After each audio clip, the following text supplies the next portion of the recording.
هلو وقومي حرحي الجديد maanta yar waxaan rabaa sheeko yaro kooban oo ku saabsan sheekadii garaadwiil waal bari dhowtooda ka dhageystay qarni joog oo idaaja daadihinayay yaa sheekadani waa sheeko mudan in dib loogu soo celiyo marka maanta waxa la yiraahdaa yuhuuda waxa la yiraahdaa xalay baa la qaraacay anyways filinkoodii bay dhigayeen iyo reerahoodii cousin-kooda ahaa filinkeeda imika boqolkii sano bay nagu wareeriyeen bay dhigayeen marka maanta waxa la yiraahdaa waa Rosh Hashanah bay yiraahdaan waa maalintii cusbayd waa maalintii Xaawiya Aadam la abuuray marka sheekada xagee ka keeneen sheekada waxay ka keeneen de Rosh Hashanah hadaad macnaysid waxa weeye raas xasanaad ya raas waa maxay waa reerkii xasanaadka ya xasanaad iyo xasanna waad garanaysaa marka dadka imika dadka dhibaya ma iyaga xasanaad leh taas is weydiiya ya maantana waxa la yiraahdaa waa maalintii siidhiga la afuufayay qayladaan la diranayay ma fahanteen imika leen Soomaalidii way isgalaysaay baa la wada wareersan oo xamaqiina idin hogaaminaye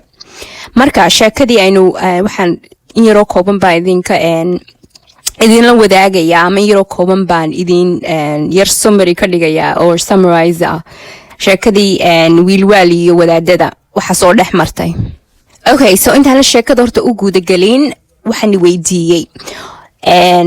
naftaada noloshaada inaad badbaadisid soo adigu mas'uulka ma saarni ya ma dad kale ka mas'uula ma mas'uulku dadku lu saaran yahay maya dee adigu ku saaran yahay ya adigu sidaad noloshaada u badbaadinaysid iyo sidaad noloshaada maxaan ku idhaahay dhibaatada uga dhowraysid ya aday kugu xiran tahay soo maaha marka haday xitaa tahay dhulkaad u dhalatay haday tahay qabiilkaada haday tahay wadankaada haday tahay diintaada adiga responsibility ku saaran tahay ya inaad dad noloshaada ku ahleysid haday wadankaada tahay haday qabiilkaada tahay haday familygaada tahay haday de noloshaada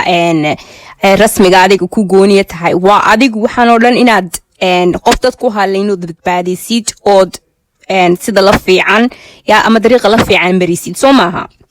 okay so idinku marka beesha lixaad beesha caalamka beesha muslimka ayaad gurtiin marka dad kale maxaad noloshiina ugu dhiibaysiin ya taasi waa su'aal inaad isweydiisiin fiican madanteen marka idinka responsibility inaad saaran tahay ya noloshiina dhulkiina dhaqankiina diintiina inaad badbaadisiin qof kastoo Soomaaliya ya intaan islaamiga dad kale la gaadhin marka wadankan xalbi u baahan yahay wadankan ya kabriidka lagu shidayo oo imika dad ololi doonaya okay so sheekadii wiilwaal iyo wadaadada maxaa soo dhaxmaray ya waxa la yidhi wadaado badan ma aragtay wadaado badan oo la yaqaano oo igaygu degan yahay laga yaqaano ayuu marti sooray ya wadaadadii markuu marti sooray ay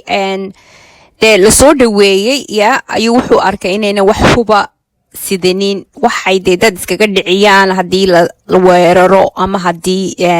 dagaal loola imaado ya waxay naftooda ku difaacaan ma haystaan ya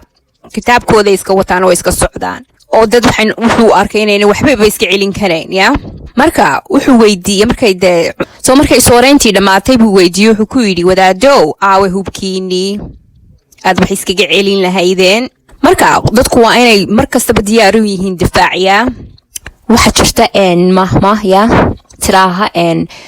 wish for the best ya prepare for the worst nacam markastaba nabad ku noolow ya nabad ku noolow laakiin dagaal u diyaar garow because adduunkan bini aadan baa la wada yahay ya so adduunkan ma aragtay haddaadan wir oranin nin iyo naag ka tagaya ma jirto marka dadka waa inaad iska celin karaysaa nabadna kula noolaan karaysaa dawladii kacaanka ya dawladii xoog badnayd ya militariga ahayd maxaa loo burburiyay ilaan dawladii labaad ee ugu xoog weyneed Afrika ahayd maxaa loo burburiyay waxa leedin diidaya ama dawladda loo burburiyay oo loo soo diray dad maxaa la yiraahdaa ganacsato ah oo Soomaalida kamid ah leeydi dawladiini burburiya xoog bay leedahay ya oo waxba iska celin karaysaa ilaan taasun baa loo burburiyay ma wax kale loo burburiyay ya markay ku leeyihiin qabiil iyo waxa loo burburiyay waa beentood no dhaqaale yahayd niman maxaa la yiraahdaa bac mushtariina niman ganacsatada ayaa rabay iyagu meeshan inay and iyagu meeshan da inay ku naaxaan oo ka dhargaan moogtahay marka siday dawladdu noo controlta ayay ahayd tan kalena waxay ahayd adduunka waxaan communist la yidhaaho iyo socialism la yidhaaho horta Europe waa iska wada socialist moogtahay inaguna socialist baynu ahayn communist maynu ahayn ilaan waa lagu kala fiican yahay socialistnimadane because dadku hadday isku af yihiin isku dhaqan yihiin isku diin yihiin oo waxay isku ogol yihiin systemku wuu shaqaynaya marka Soomaaliya waxa la ogaaday systemkan inuu si fiican u shaqaynayay marka waxa la yidhaahdaa la burburiyo sida iyagoo Afrikaano madoobi waxaan ay ugu shaqaynaysaa theory soo iyagoo ugu shaqaynaya la way noo shaqaynayay inaga for 22 years madanteen marka meeshan wax la isku ogol yahay adduunkan ma jiro marka hubkii markii la idinka dhigayna maxaa la yidhaahdaa dawladdiini xoogga lahayd la jabiyeyna militariga la jabiyeyna waa kaaya 40 sano maad ka soo kabatiin ma ka soo kabanaysiin laan haddaadan waaqiga jira waaga cad haddaadan wax fahmayn goorma wada fahmaysaan ma badowgaad wax ku fahmaysaa marka waaqiga cad haddaadan arkayn adduunkan waa la isbursanayaa waa lan la is adoonsanayaa ma fahanteen marka qofku waa inuu isku filan markuu weydiiyo ku yidhi way hubkiini iyo haddii la idin soo weero si aad ku difaaci karaysiin haddaadan hubba wadanin waxay ku yidhaaheen ilaahay baana ilaalinaya annaga saasuu u eegay banaanku u baxay wuu soo laabtay markuu soo laabtay buu yidhi nin xidigii yaqaana ayaa la soo tashaday oo samada ayuu ila soo eegay wuxuu ii sheegay inay noloshaydu khatar ku jirto oo haddaan rabo inaan badbaado mid idinka mida waa inaan gowracaa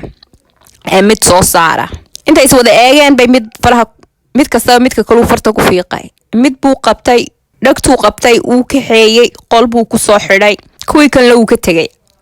wuu soo laabtay mindidiisiina wuxuu soo mariyey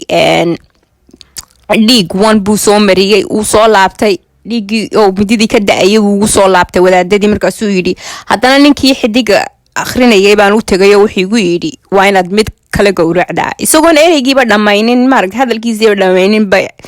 cagta wax ka da-eeno way wada yaaceen kitaabkiina waa la tuuray kabihiina way ka ordeen marka iyar haddaan intaa bal u fiirsano oon wax ka barano maxay ku tusaysaa munaafiqnimadooda soo maaha ilaahay baan isku hadlaynaynaa bay ku leeyihiin laakiin way og yihiin haddayna usoo diyaargaroyn wax iska celiyaan oo wax ku dhacaan inayna isdifaaci karayn marka way baxsadeen dee fulaynimada lagu sheegaya wataa wadaado badan oo waxaa jirta iminka idinka idin wacdiyeeyay oo diinta idin sheego iyo rag badan oo maxaa la yidhaahaa siyaasadda ku jira oo wadanka saas ka sameeya sidaas sameeya iyo wiilal badan oo tiktok ka wada qayliya oo dadka intay dagaal geliyaan iyaguna naftooda la soo orday oo wadamadan kale badbaado u yimid laakiin dadkii kale islaaya leh marka munaafiqnimadu waa taa wadaad ilaa iyo waranlaba munaafiqnimadu dadku way ku dhex jirtaa so that's why it's very important qofku inuu istifaaci karayo anyways cabaar markay ka soo dambeysay oo qoraxdii dhacday ayuu rag u diray oo ku yidhi odayaashii soo celiya bal oo waxaad ku tiraahdaa ninkii uu nool yahay ee kaalaya waxbaan intusayay way soo wada laabteen markay soo laabteen ayuu u sheegay uu yidhi ninkiina waa ka waxba kuma sameynane just meel baan wax rabay inaan idinka tuso marka waxaa la yidhaahaa oday maaragtay wadaadada maalintaa joogay ayaa suuqa lagu arkaa markastoo suuqa lagu arko waxaa la arkaa isagoo waranna gacan ku sita kitaabkana gacan ku sita markaasa waxaa la weydiiyey labadan wax ilan waa contradictory peace iyo war dagaal iyo nabad baad sida daaye de labadan wax isku marinaysaa markaasuu yidhi kitaabka waxaan u sitaa ilaahay warankana waxaan u sitaa biniaadanka marka taasi xigmad dheer baa ku jirta marka hadaad dhaqankiini dib ugu laagatiin oo dad iska dhigtiin ood wixiini u fiirsatiin adduunka siduu u shaqeeya waad fahmi lahaydeen maanta kolba group hub iskumuu qaateen markay noloshoodu khatar gashana may soo wada yaaceenoo badda iskumay